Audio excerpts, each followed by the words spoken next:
Note la explicación lógica que da Jesús desde el verso 8, porque todo aquel que pide recibe, y el que busca halla, y al que llama se le abrirá. ¿Qué hombre hay de vosotros que si su hijo le pide pan, le dará una piedra? ¿O si le pide un pescado, le dará una serpiente? Pues si vosotros, siendo malos, sabéis dar buenas dádivas a vuestros hijos, ¿cuánto más vuestro Padre que está en los cielos dará buenas cosas a los que le pidan? Cuando yo era solo un muchachito, el doctor Roy Ángel era un muy conocido pastor en Miami, en la Florida. Y una de las cosas que él hacía en sus predicaciones era contar historias. Usaba en forma excelente ilustraciones en sus mensajes, y alguna vez contó de un joven pastorcito cuidando sus ovejas. Un día ese joven pastor vio en el suelo una flor de increíble belleza. Se arrodilló para mirar más de cerca esa flor y le fascinó tanto que con sumo cuidado la sacó con raíz y todo del suelo, y poniéndose de pie y teniendo la flor en la palma de sus manos, la contempló más de cerca. Cuando así lo hizo, una montaña cercana pareció que se abrió por la misma mitad. Unas enormes puertas se abrieron de par en par en la montaña, y los brillantes rayos del sol iluminaron toda clase de tesoros en esa montaña abierta.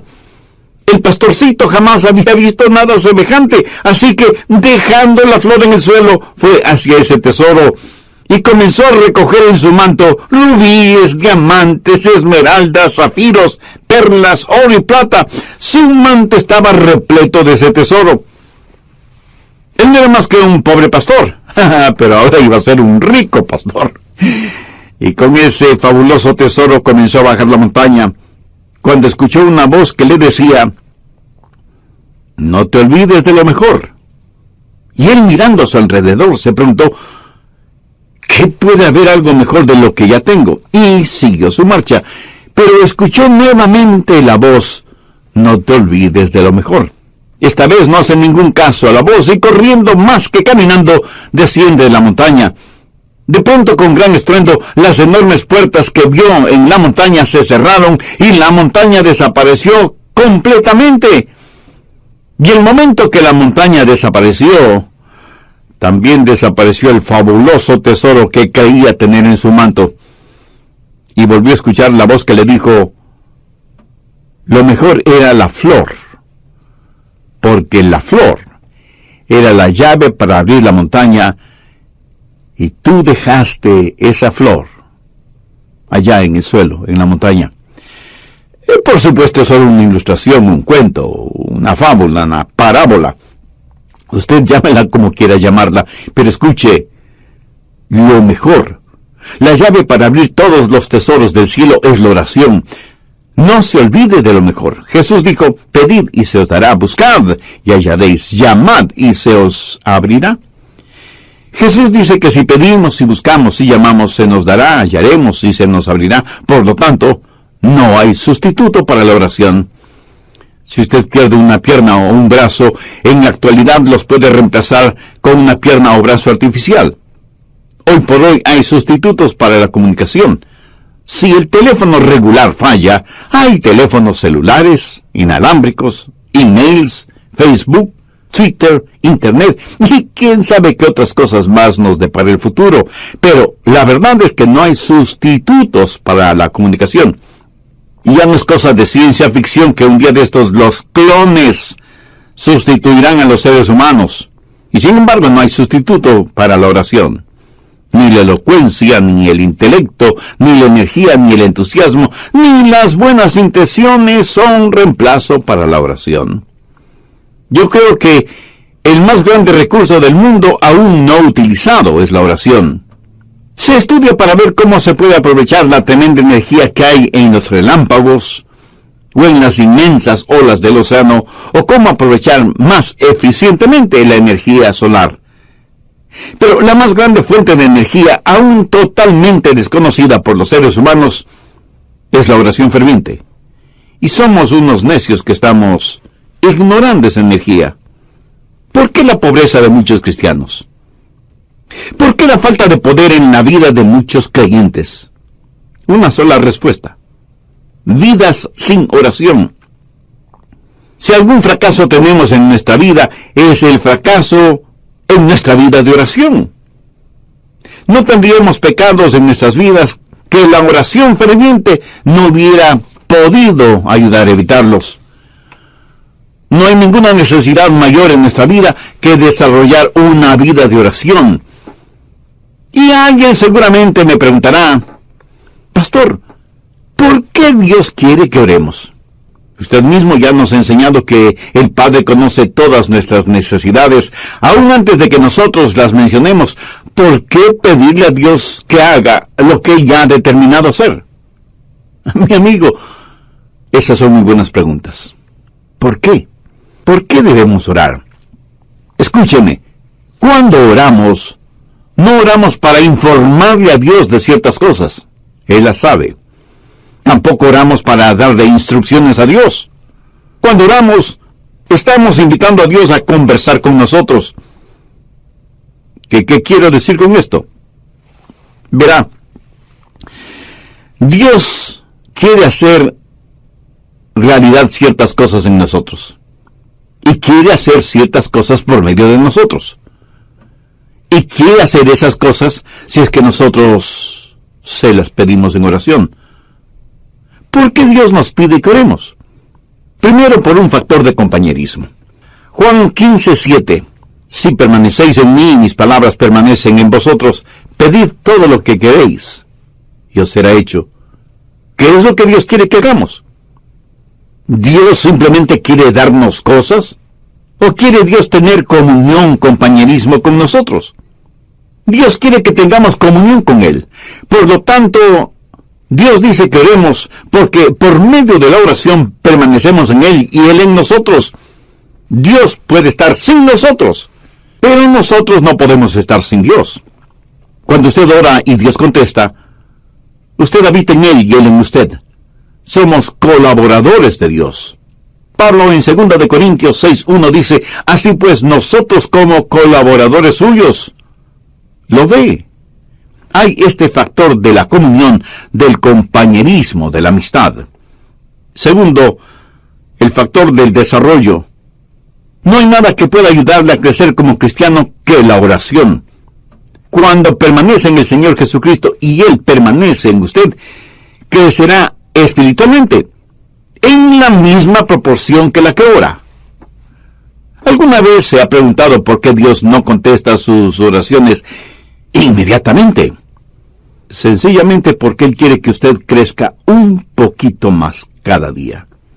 José es un joven que está tratando de tener una cita con Rosita, así que le invita para que salgan juntos. Ella lo mira unos instantes y piensa, no tiene buenos modales, no es gentil, tiene mal aliento, no se viste adecuadamente, tiene las uñas sucias y sus zapatos están viejos y sucios. Así que Rosita le dice a José, no puedo salir contigo, estoy muy ocupada. Y entonces él piensa, ¿por qué no querrás salir conmigo? ¿Qué podrá hacer? Más tarde le pregunta a un buen amigo suyo, Raúl, quise tener una cita con Rosita, pero ella prácticamente me rechazó. ¿Tienes tú una idea de por qué? Y Raúl, como buen amigo, le dice, ¿quieres que sea completamente honesto con mi respuesta? Por supuesto que sí. Y Raúl, después de respirar profundamente, le dice,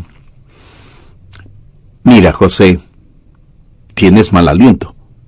¿Cómo que yo tengo mal aliento? No puede ser.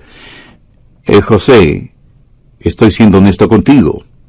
Y José va y compra un agradable enjuague bucal, usa una pasta dentífrica que refresca el aliento, y después de algunos días vuelve a invitar a Rosita, y Rosita vuelve a decirle que no.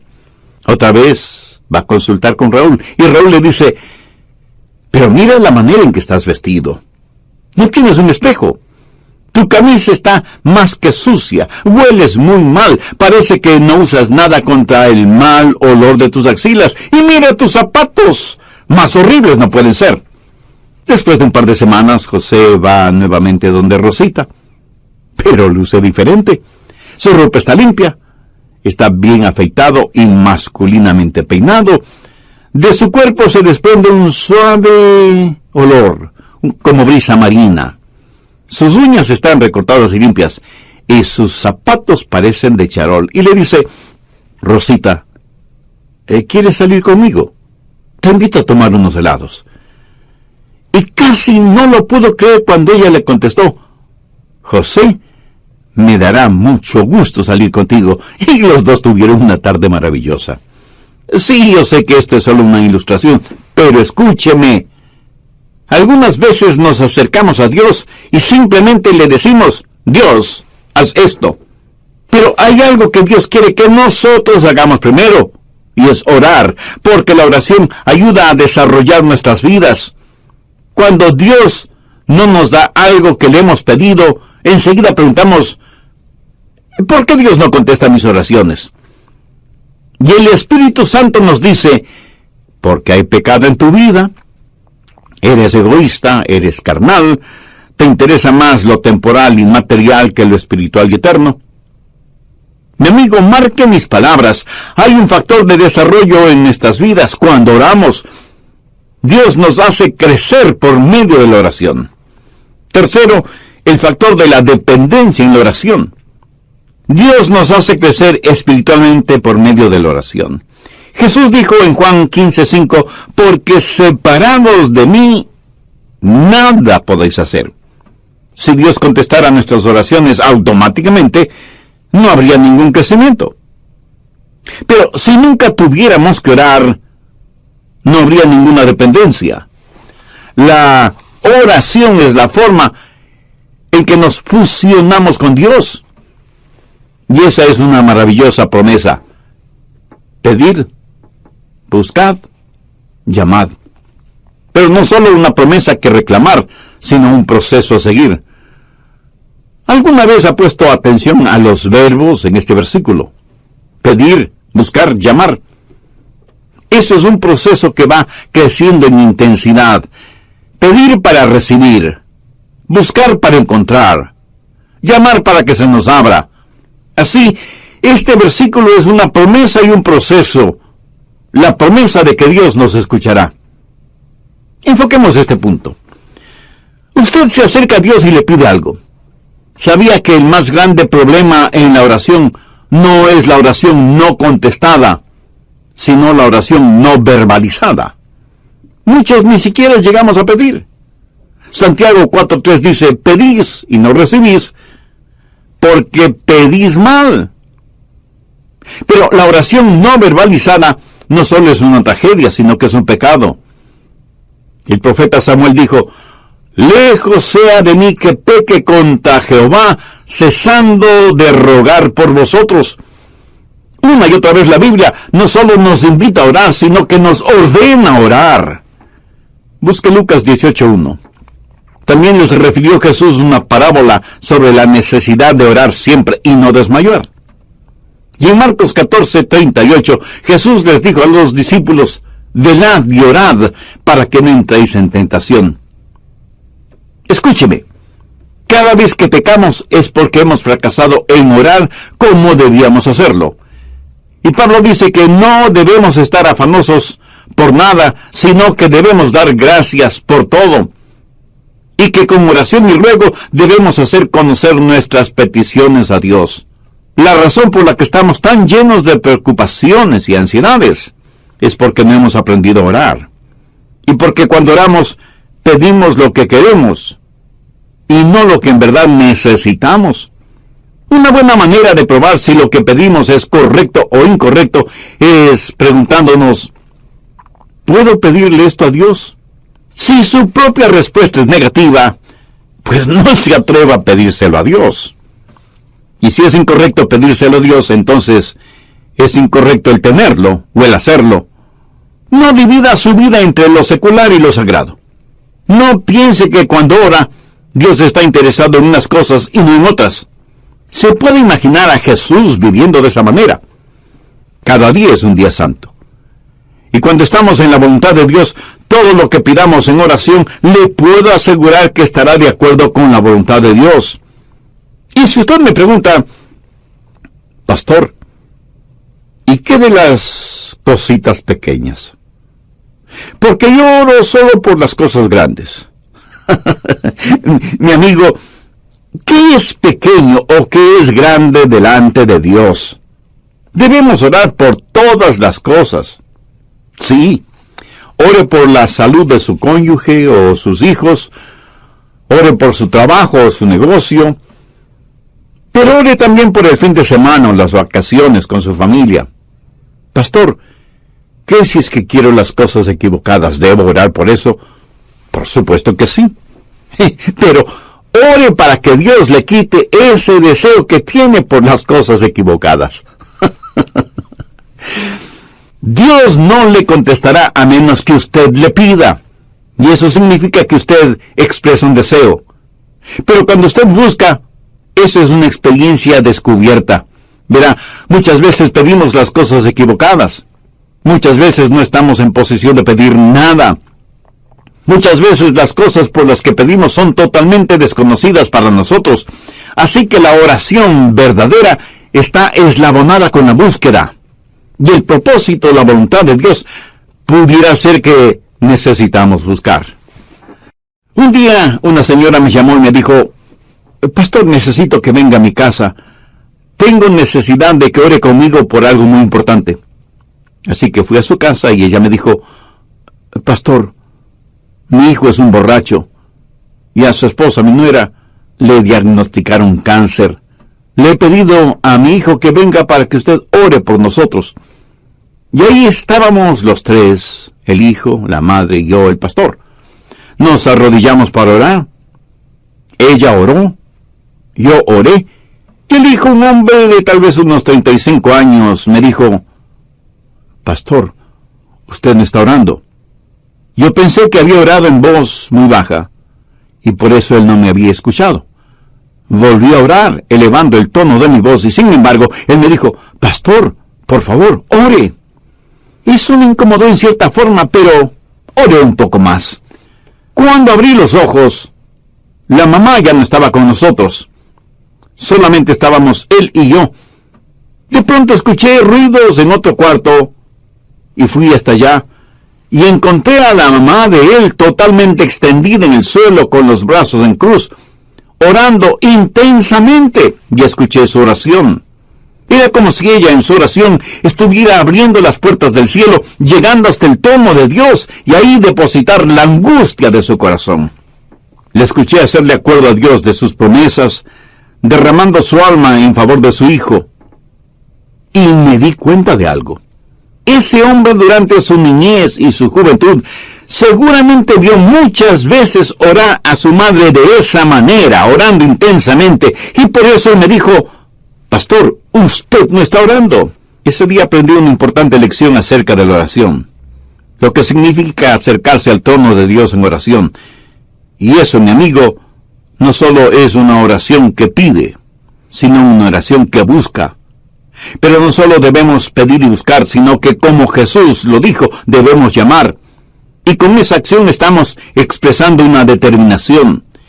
El llamar significa que no nos detendremos hasta que obtengamos aquello que le pedimos a Dios, o hasta cuando Dios nos diga no. Veamos Lucas 11 por un momento, desde el verso 5.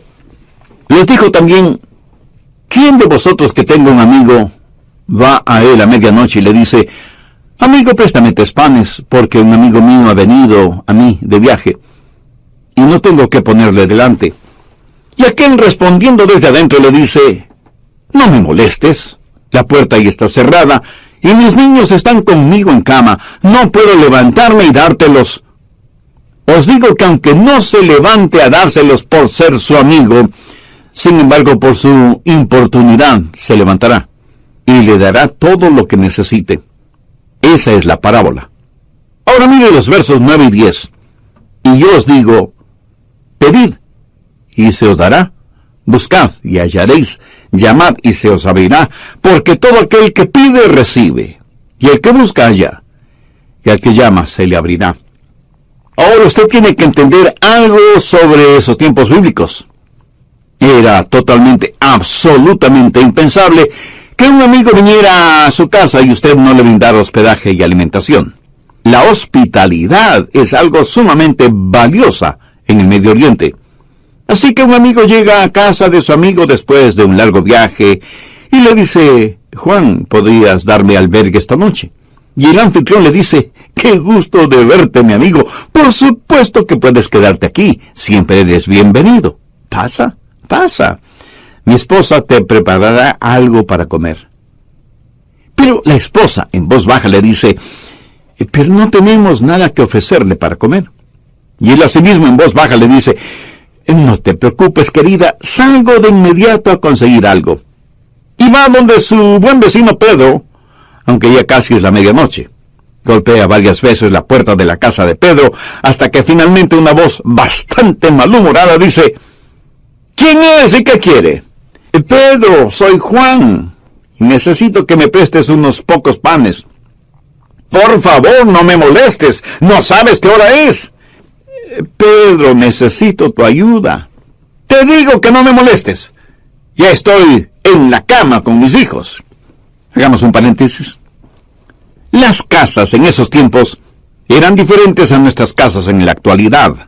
Por lo general, la parte de abajo, la que para nosotros sería el primer piso, era en verdad un establo.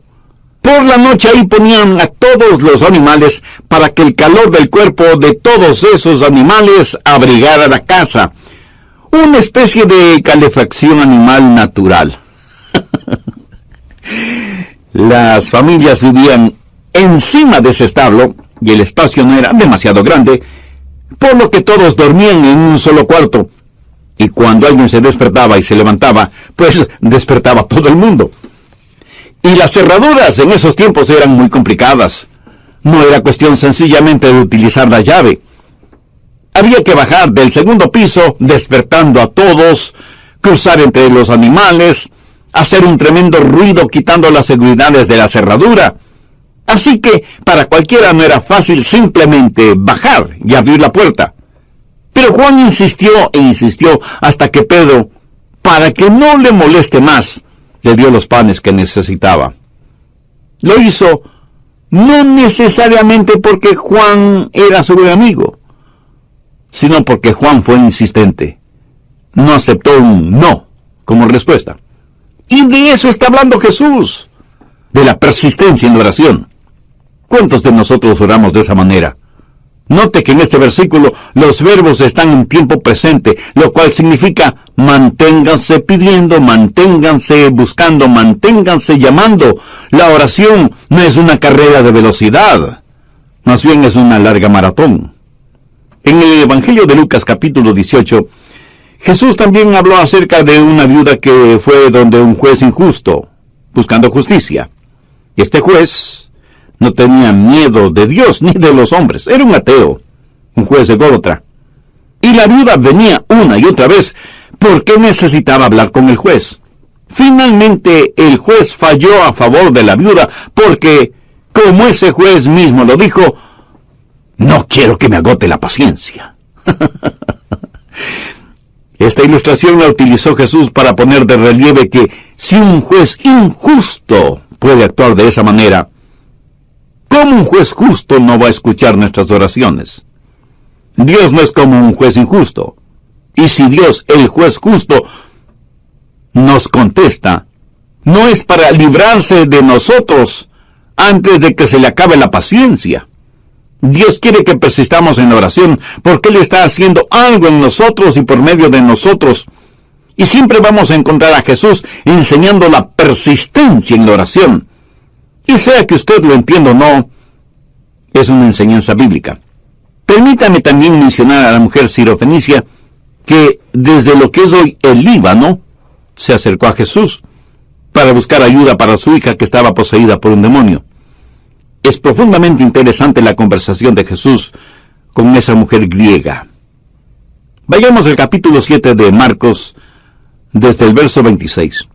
La mujer era griega y sirofenicia de nación, y le rogaba que echase fuera de su hija al demonio.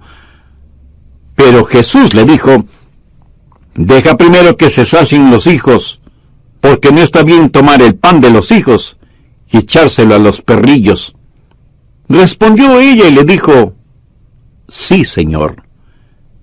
Pero aún los perrillos debajo de la mesa comen de las migajas de los hijos.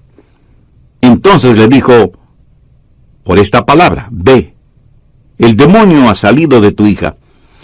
Y cuando ella llegó a su casa, halló que el demonio había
salido y a la hija acostada en la cama. Cuando Jesús usó la palabra perrillos, hacía referencia a perritos mascotas. Note que la mujer no se siente ofendida por eso, y más bien le dice a Jesús que aún los perrillos están felices de comer las migajas de pan que caen de la mesa. En el original, ella no usa la misma palabra que Jesús utilizó para perrillos. Ella usó una palabra que describe a un perro callejero, flaco y sarnoso. Por eso Jesús se sintió conmovido y le otorgó a la mujer lo que le había pedido. Durante las horas finales de su pasión, Jesús oró a su Padre varias veces. Jesús, el Hijo de Dios, prevaleció en la oración. El apóstol Pablo habla de una espina en la carne y dice que 3 veces le pidió a Dios que se la quitara. Esto significa que Pablo tuvo 3 extensas sesiones de oración sobre un largo periodo de tiempo, hasta que Dios le contestó. Pero Dios no le contestó como Pablo se lo pidió, sino como Dios quiso contestarle. Elías oró por lluvia, y estando en el monte Carmelo, envió a su criado a ver si descubría alguna nubecita en el cielo. Nada. 6 veces dio la orden y 6 veces la misma respuesta. Nada. Pero a la 7ª vez el criado vio una nubecita del tamaño del puño de un hombre. Esto es una ilustración de la oración persistente de Elías, quien, juntamente con su criado, comenzó a caminar porque ya se escuchaba el sonido de una abundante lluvia. Ahora, ¿cómo saber cuándo pedir o cuándo dejar de pedir? ¿Cuándo buscar y dejar de hacerlo? ¿Cuándo llamar y dejar de hacerlo? Al respecto, permítame mencionar 3 pasos. Se detiene cuando Dios le da lo que usted ha pedido. A veces las respuestas de Dios son directas. Otras veces son diferentes. Algunas veces Dios demora sus respuestas, otras veces simplemente las niega. Pero ¿cómo saberlo? Tiene en su corazón. Quiero decir, algunas veces Dios le dirá, ya lo tienes. Y usted tiene la seguridad de que lo que ha pedido Dios ahora, ya se lo ha dado. Y usted comienza a alabarle por eso. Y debemos reconocerlo. Algunas veces Dios dice, no. Entonces usted simplemente deja de pedir. Y aunque Dios le haya dicho no, agradézcale. Porque Dios nos da solo cosas buenas. Y si no nos da algo que le hemos pedido, es porque seguramente eso no será bueno para nosotros. Pero usted se mantiene pidiendo hasta que Dios le diga sí, o espera, o definitivamente no. Entonces hay una promesa que reclamar, hay un proceso que seguir y hay una provisión que debemos gozar. Note que el Señor Jesucristo dice por qué y cómo contesta nuestras oraciones. Volvamos a Mateo 7, desde el verso 9. Y veamos cómo el Señor ilustra esto. Jesús hace la pregunta: ¿qué hombre hay de vosotros que si su hijo le pide pan, le dará una piedra? ¿O si le pide un pescado, le dará una serpiente? Pues si vosotros, siendo malos, sabéis dar buenas dádivas a vuestros hijos, ¿cuánto más vuestro Padre que está en los cielos dará buenas cosas a los que le pidan? Ahora, ¿cómo sé que Dios va a contestar la oración? Pues note lo que Jesús está diciendo. Es algo razonable y que va de acuerdo a nuestra naturaleza humana. Tome un hombre que no ha sido salvado, un hombre que no conoce a Dios. Si sus hijos le piden comida, no les dará comida. Jesús dice que si nosotros, siendo malos, sabemos dar cosas buenas a nuestros hijos, ¿cuánto más nuestro Padre Celestial no nos dará cosas buenas si es que le pedimos? ¿Por qué sus oraciones serán contestadas? Pues porque Dios es bueno. Sabe eso con certeza en su corazón, en su mente. Dios es bueno. Dios se deleita en contestar sus oraciones. Dios quiere contestar sus oraciones porque nuestro Dios es un buen Dios. Pero Dios no solamente que es bueno, sino que además es sabio. Si usted le pide pan, tenga la seguridad de que no le dará una piedra. Él nunca nos dará algo que sea malo. En la Palestina abundan miles y miles de pequeñas rocas que por su color y su textura parecen pequeños panes. Si usted le pide a Dios pan, Él le dará pan, no una roca que parezca pan. Ahora escúcheme, si usted le pide una roca, Él no le dará una roca. Él no le dará ninguna cosa mala, aunque usted se lo pida. ¿Por qué? Porque Dios es bueno, sabio y capaz. Yo tuve un padre terrenal a quien amé mucho. Cuando cumplió sus 86 años, pensaba que tenía solo 40. Ah, mi querido padre. Él tenía sus limitaciones como todos los seres humanos las tenemos. En cambio, mi Padre Celestial no tiene limitaciones. En Él tengo la simpatía de un padre y la soberanía de un rey. Él es un padre que me escucha y un rey que me...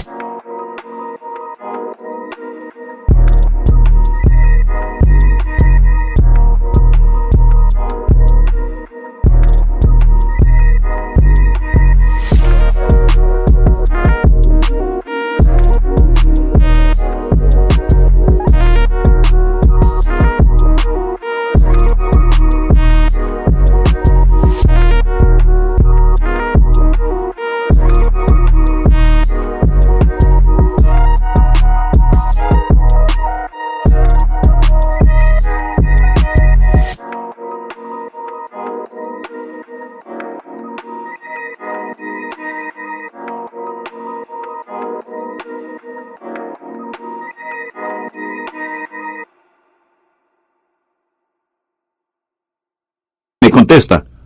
¿Por qué Dios contesta, escucha mis oraciones?